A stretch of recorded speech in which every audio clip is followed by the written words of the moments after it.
Welcome uli mga kaibigan, welcome guys, welcome sa Mang Danis Vlog. Ito po yung kinukwento ko sa inyo. Ayan. Baka hindi po kayo maniwala. Sa mismong spot na ito, noon, nakahuli po kami rito ng palos. Hindi naman masyadong kalakihan, pero 7 kilo lang, isang piraso. Nahuli namin ng kapatid ko. Uso pa noon dito yung yung tinatawag na tuba.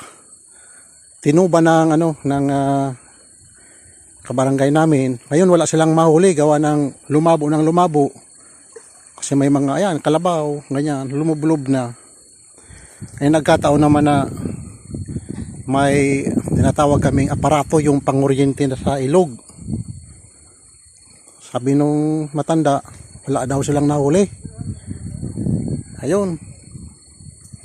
Sabi ko naman sa kapatid ko, subukan natin kasi may malaking palos doon. Dito, kinuryente namin to dati noon eh.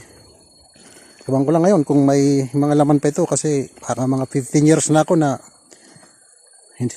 hindi nanguhuli ng isda sa lugar na ito. Diyan sa bandang yan, yung makikita nyo yung bato yan, di ba yun yung kalabaw? Yung bandang batong yan, yan bawat pindot ng kapatid ko parang may pumuputok sa ilalim. Sabi ko sa kanya, wag bibiglain. Pero habang pinipindot niya yung aparato, marami na kaming nahuling hito dito. Kukwento ko sa inyo. Ayan. Ayan. Ang dami na. Tapos sabi ng kapatid ko parang walang lalabas. Papahaw na yung kapatid ko, biglang sumigaw. Ayan na, ito na. Yan, dyan mismo na huli sa lugar na yan, sa may batong yan. 7 kilos na palos. Nung time na yun, napakamura pa ng palos sa amin. 80 yung kilo. Alit lang ng binayaran. Pero masayang-masaya na kami noon. Pero yung lugar na ito, napakasagana sa isda dati. Kaya lang ngayon,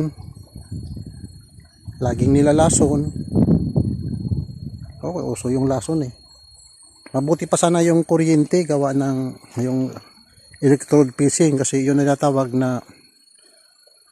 dito yung least cruelty sa isda.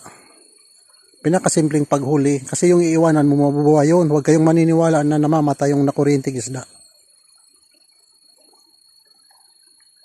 Namamatay yun pag hindi na, wala na sa tubig. Pero kapag nasa tubig, seconds lang buhay na ang mga yan.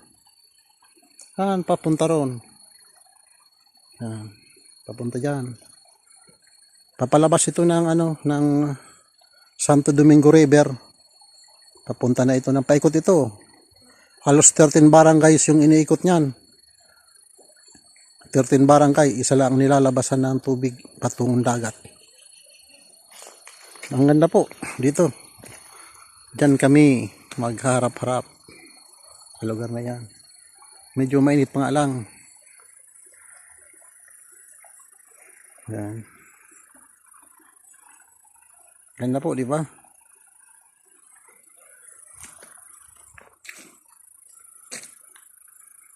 Parang ang sarap lumublob. Sarap lumublob.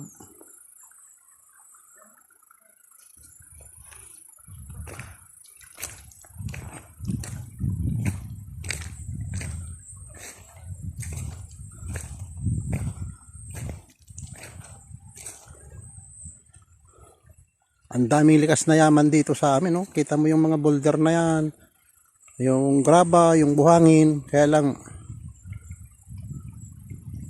tumataas na ngayong lugar nito gawa ng sana mud-dredging ito para yung lugar namin tawag dito, libre sa baha. Pero wala tayong magagawa. Ganun talaga. Pero pagdating ng tag-ulan, magiging masigla ito, babalik ulit yung tubig. Babalik din ulit yung mga isda. Marami pa pong lugar dito na gusto kong ipakita sa inyo. Sige po, hanggang sa muli. Maraming salamat po. Ito guys, medyo nagkakaipon-ipon na. Dumadating na sila. Unti-unti dumadating, dumadami. Ayan. Ang tagal dumating ng mga kaibigan natin. Ayan. Tawagan ko nga. Tatawagan ko nga. 0202 kami. 0101 0101 kami. Si Sirwan. 0101. Wala, tulog sila.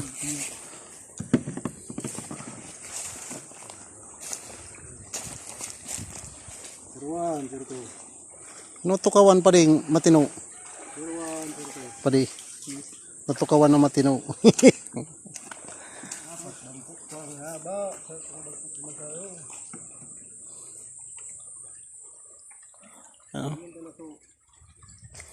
Ganda no?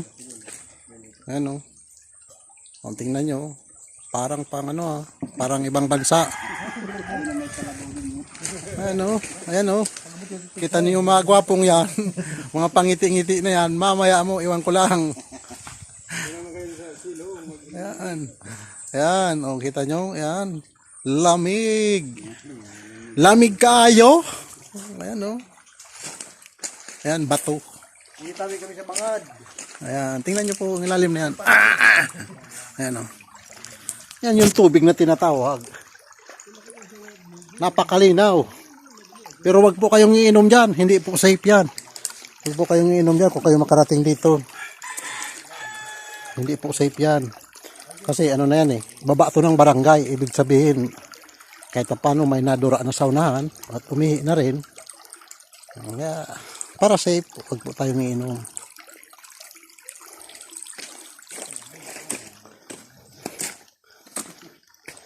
Ganda ano? Palubluban ko dito dati ng kalabaw nung bata pa ako.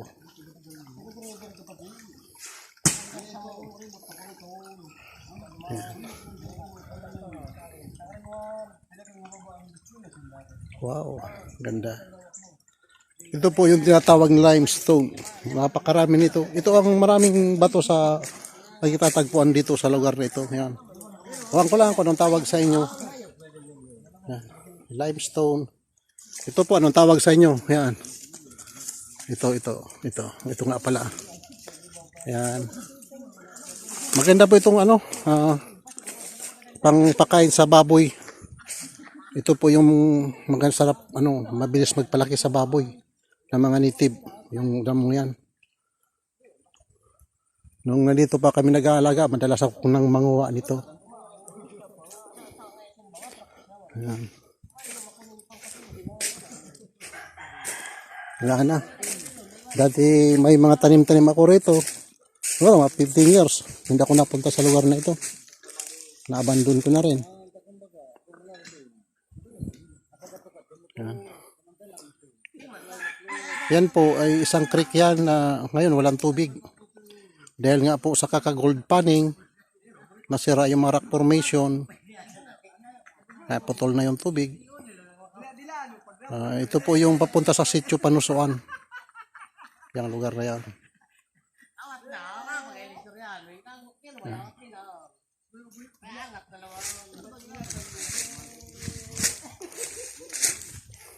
Kailang pag kayo po ay nakarating dito, makakita kayo ng mga ganyan-ganyan. Medyo ingat po kasi napakaraming kubra sa lugar na ito.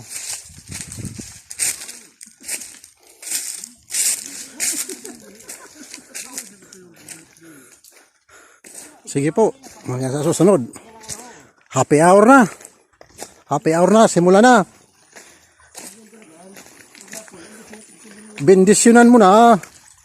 Happy hour na. Kitang-kita nyo naman. Happy hour na. Uy, nako sa baba. Nako. Ito yung magaling sa may mga high blood, high cholesterol. Tama-tama ito. Ayan pa. Yan sinasabi ko sa inyo. Ganyan kami kahirap rito. walang ibang pulutan. Pagpasensya na lang. Tawain kita Sige po. sa yung antukuan. Salamat. Mayroon pang manggagar.